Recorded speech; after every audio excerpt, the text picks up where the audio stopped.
រំដួលនិទានសូមជូនរឿងចៅកំបាត់បីម៉ាត់លោកគ្រូផ្ដាំថាទី1រកស៊ីបើនឿយណាស់កុំដេកទី2យកប្រពន្ធត្រូវមើលម្ដាយក្មេកទី3ចូលដំណេកកុំនិយាយនឹងប្រពន្ធដំណាលរឿងថាកាលដើមឡើយមានបុរសពីរនាក់ជាបងប្អូននឹងគ្នាម្ដាយឪពុកស្លាប់អស់ទៅនៅតែពីរនាក់បងប្អូនក៏បបួលគ្នាទៅនៅវត្តរៀនអក្សរធម៌អាសាសនាបាលីនិងលោកសង្ឃរាជលោកក៏មេត្តាករុណារៀនប្រដៅឲ្យរៀនសូត្រក្មេងទាំងពីរនាក់នោះព្យាយាមណាស់រកក្មេងណាស្មើគ្មានដល់រៀនចេះចប់លោកគ្រូបំពោះនេនទាំងពីរពុំខ្ជិលសោះខំរៀនសូត្រនិងបំរើគ្រូពុំឲ្យគ្រូអាអន់ព្រះតីឡើយ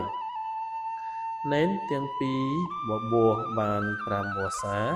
នឹកចង់សឹកក៏ចូលទៅវេសនាលាគ្រូសឹកគ្រូក៏ព្រមឲ្យសឹករួចលោកគ្រូផ្ដាំបុរសបងឲ្យទៅនៅរកស៊ីស្រុកចិននឹងបានជាចៅសួធំក្នុងស្រុកចិនឯបុរសប្អូនគ្រូពុំបានផ្ដាំអ្វីឡើយត្បិតគ្រូមើលឲ្យឃើញថាបុរសប្អូននឹងបានសោយរាជ្យជាស្ដេចនគរពីរទើបលោកគ្រូផ្ដាំថាចៅឯងទៅរកស៊ីបើនឿយណាស់កុំដេកយកប្រពន្ធត្រូវមើលម្ដាយក្មេកចូលដំណេកកុំនិយាយនឹងប្រពន្ធឯងរក្សាពាក្យទាំង3ម៉ាត់នេះបានស្មើនឹងបាននគរពីរអញគ្មានអ្វីឲ្យឯងទេបុរសទាំងពីរនាក់បងប្អូនក៏លាគ្រូដើរទៅបុរសបងទៅរកស៊ីឯស្រុកចិនតាមពាក្យគ្រូផ្ដាំក៏បានជាចៅសួធំមែនបុរសប្អូនមិនដឹងរកស៊ីអ្វីទៅនៅនឹងបងប្អូនញាតិសន្តានគេក៏អាណិតដណ្ដឹងប្រពន្ធរៀបការធ្វើផ្ទះឲ្យនៅបុរសនោះភ្លេចពាក្យគ្រូផ្ដាំក៏ទៅរកស៊ីនឹងប្រពន្ធជួនមានស៊ីជួនអត់បានព្រឹកអត់ល្ងាចបានល្ងាចអត់ព្រឹកសម្ពត់ឆ្លៀកក៏គ្មានតែខោកញ្ចាស់ពាក់កណ្ដាលផ្លូវមួយដាច់លិចមុខលិចក្រោយបុរសនោះតែងដើរទៅកំពង់ទឹកក្រែងមានគេមកពីស្រុកចិននឹងបានសួរដំណឹងពីបងខ្លួនថ្ងៃមួយមានសំពៅមួយមកពីស្រុកចិនបុរសនោះក៏ចុះទៅសួរគេថាអ្នកនាយសំពៅអើយអ្នកដែលបានប្រទះខ្មែរម្នាក់ដែលទេគាត់ទៅនៅរកស៊ីស្រុកចិន5ឆ្នាំហើយនាយសំពៅប្រាប់ថាឃើញខ្មែរម្នាក់ដែរឥឡូវគេបានជាចៅសួមានងារធំក្នុងស្រុកចិនគ្មានអ្នកណាមានស្មើទេបុរសសួរទៅនាយសំពៅទៀតថាអ្នកនាយសំពៅអញ្ជើញទៅវិញថ្ងៃណានាយសំពៅថា3ថ្ងៃទៀតខ្ញុំវិលទៅវិញហើយបុរសនិយាយនឹងនាយសំពៅថាអ្នកនាយសំពៅបើអ្នកអញ្ជើញទៅវិញសូមអ្នកអាណិតឲ្យខ្ញុំសុំដោយសារទៅផងនាយសំពៅព្រមឲ្យទៅបុរសនោះក៏លាសំពៅមកផ្ទះវិញទៅដល់ផ្ទះបុរសនិយាយនឹងប្រពន្ធថានាងអើយយើងសពថ្ងៃនេះក្រលំបាកណាស់ឥឡូវនេះ ឮដំណឹងថាបងអញដែលទៅនៅស្រុកចិនគេបានជាចៅសួធំក្នុងស្រុកចិនឥឡូវបងចង់ទៅសួរក្រែងបងគេឃើញឯងក្រគេអាណិតឲ្យប្រាក់កាសចាយសំពត់អាវស្លៀកពាក់ខ្លះប្រពន្ធឮប្តីថាដូច្នោះសួរថាចុះអ្នកទៅជាមួយអ្នកណាបុរសជាប្តីប្រាប់ថាបងសុំដោយសារសំពៅគេព្រមឲ្យទៅ3ថ្ងៃទៀតគេចេញសំពៅហើយប្រពន្ធថាបើអ្នកទៅក៏ទៅចុះលុះដល់3ថ្ងៃបុរសក៏ចុះទៅនាយសំពៅឃើញបុរសនោះទៅក៏គេហៅចុះសំពៅចេញទៅកាលបើសំពៅរៀងទៅបុរសនោះមើលថែទាំជួយរក្សារបស់ទ្រព្យនាយសំពៅដូចរបស់ខ្លួននាយសំពៅឃើញបុរសនោះមានគំនិតមាយាទល្អក៏ស្រឡាញ់រាប់អានអាណិតឲ្យបាយទឹកស៊ីតែសព្វថ្ងៃរៀងទៅឯប្រពន្ធបុរសនោះកាលក្រោយបុរសជាប្តីទៅស្រុកចិនក៏លួចមានសហាយយកមកដេកយប់ថ្ងៃឲ្យទៅវិញនិយាយពីបុរសដែលទៅជាមួយនឹងនាយសំពៅលុះដល់ស្រុកចិនក៏សួរនាយសំពៅថាវិលទៅស្រុកខ្មែរវិញថ្ងៃណាប្រាប់ខ្ញុំផងនាយសំពៅប្រាប់ថា3ថ្ងៃទៀតនឹងចេញទៅបុរសឮដូច្នោះក៏ទៅសួររកផងទៅដល់មាត់ទ្វារផ្ទះរបងឃើញមនុស្សចាំទ្វារសួរគេថានេះហើយឬ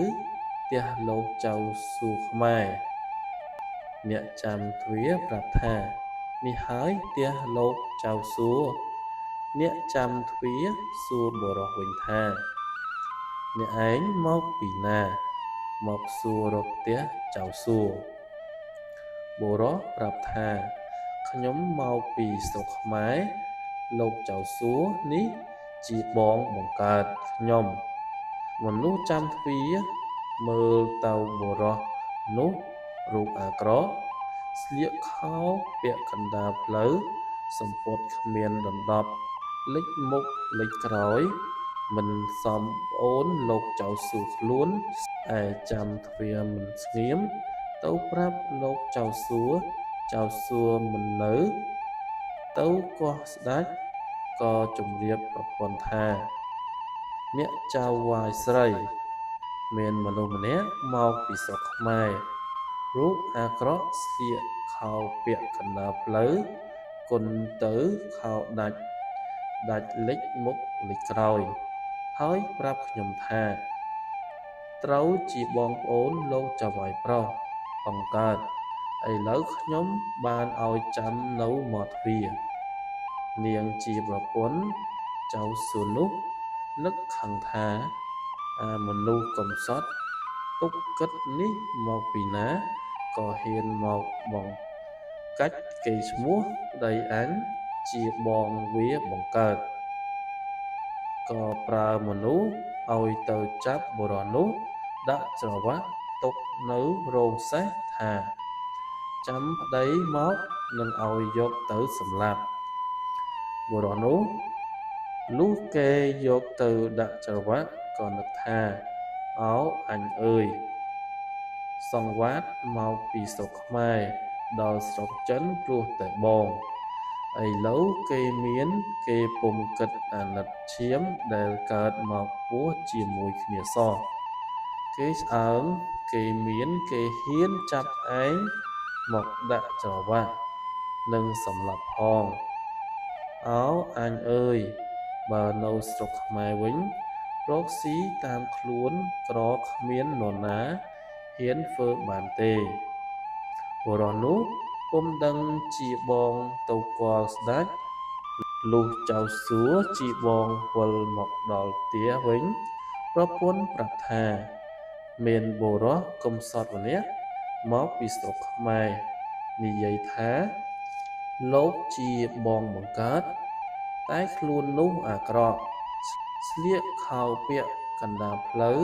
ដាច់លិចមុខលិចក្រោយឥឡូវខ្ញុំដាក់ស្រវាក់ទុកនៅរោងសេះចាំលោកអញ្ជើញមកឲ្យនាំទៅសម្លាប់ចៅសួជាបងឮថាទៅយកវាមកមើលក្រែងប្អូនបង្កើតមែនហើយចៅសួឲ្យទៅដោះស្រវាក់បុរសនោះលុះបុរសនោះមកដល់គាល់ជាប្អូនបង្កើតមែនក៏រៀបបាយឲ្យស៊ីមើលទៅប្អូនឃើញស្លៀកពាក់កណ្ដាលផ្លូវចៅសួក៏ឲ្យខោមួយស្លៀកហើយសួរប្អូនថាអូនឯងឯនាយមិនដឹងរកស៊ីអ្វីទេក្រណាស់ហើយមានប្រពន្ធផងបានអីស៊ីបងឬប្អូននិយាយក៏នឹកអាណិតប្អូនមិនចេញស្ដីហើយសួរថាអូនមកជាមួយអ្នកណា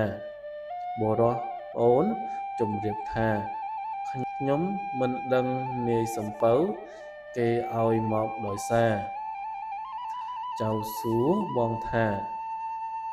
ចុះគេទៅវិញថ្ងៃណាបុរសអូនប្រាប់បងថា3ថ្ងៃទៀតគេចេញសំពៅទៅវិញចៅសួរបងដឹងដូច្នោះក៏ស្ងៀមទៅឲ្យលើកបាយមកហៅបុរសជាប្អូនស៊ីជាមួយគ្នាលុះស៊ីរួចប្រាប់អូនថាអូនទៅដេកផ្ទះនេះចុះបងទៅលេងផ្ទះចិនសែចៅសួរទៅផ្ទះចិនសែឃើញក៏រៀបកៅអីថ្នាំចិនសៀតទឹកតែទទួលហើយចៅសួរនិយាយនឹងចិនសែថាអ្នកចិនសែខ្ញុំមករកមើលឲ្យប្អូនខ្ញុំបន្តិចវាចេះតែក្រីក្រអីអញ្ចឹងទៅឬវានឹងគ្រាន់បើនឹងឡើងដែរចិនសែទាញសៀវភៅរកមើលសពទៅទាយថាអូនលោកមិនជាអ្នកក្ររហូតទេ7ឆ្នាំទៀតនឹងបានសោយរាជ្យជាស្ដេចនគរ2លោកនឹងបានជាធំក្នុងរាជការដោយសារអូនប៉ុន្តែឥឡូវនេះលំបាកណាស់ដល់វិលទៅស្រុកវិញពាក់កណ្ដាលផ្លូវនឹងបានទ្រព្យតម្លៃនគរ2ជាសម្រាប់ខ្លួនតែថាឃ្លាតទៅវិញដល់កំណត់បានសោយរាជ្យនឹងបានទ្រព្យនោះមកជាសម្រាប់បុណ្យវិញទាំងអស់ចៅសួរបានដឹងដំណឹងប្អូនដូច្នោះក៏លាចិនសែទៅផ្ទះវិញដល់3ថ្ងៃទៀតនាយសំពៅគេទុកសំពៅរៀបនឹងចេញទៅថ្ងៃនោះចៅសួរជាបងយកផាឌិបមកហែកមួយវងហុចទៅឲ្យបុរសជាប្អូនក៏ទទួលយកផាឌិបមួយបងលាបងចុះទៅដើរបណ្ដើរគិតបណ្ដើរនឹកតូចចិត្តស្មើនឹងនឹកតូចចិត្តស្ទើរមិនចង់កាន់ផាឌិបនោះសោះចេះតែនឹកតូចចិត្តថាបងប្អូននឹងគ្នាតាំងពីឪពុកម្ដាយស្លាប់ចោលទៅនៅកំព្រាតែបងប្អូន2នាក់កាលវេលាក្រចេះស្រឡាញ់រាប់អានគ្នាដល់វេលាមានទាត់គ្នាចោលឆ្អើងមានស្ទើរមិនរាប់គ្នាមាសប្រាក់ដាក់ឃ្លាំងគគោកមិនហ៊ានយកឲ្យគ្នាមួយស្លឹងយកតែខ្មោចផាឌិតឲ្យគ្នាមួយត្បូងលុះបុរសនោះដើរទៅដល់កំពង់ក៏ឡើងលើសំពៅនាយសំពៅ ឲ្យកូនស្នួលស្រាយយុទ្ធការក្តោងបើកទៅ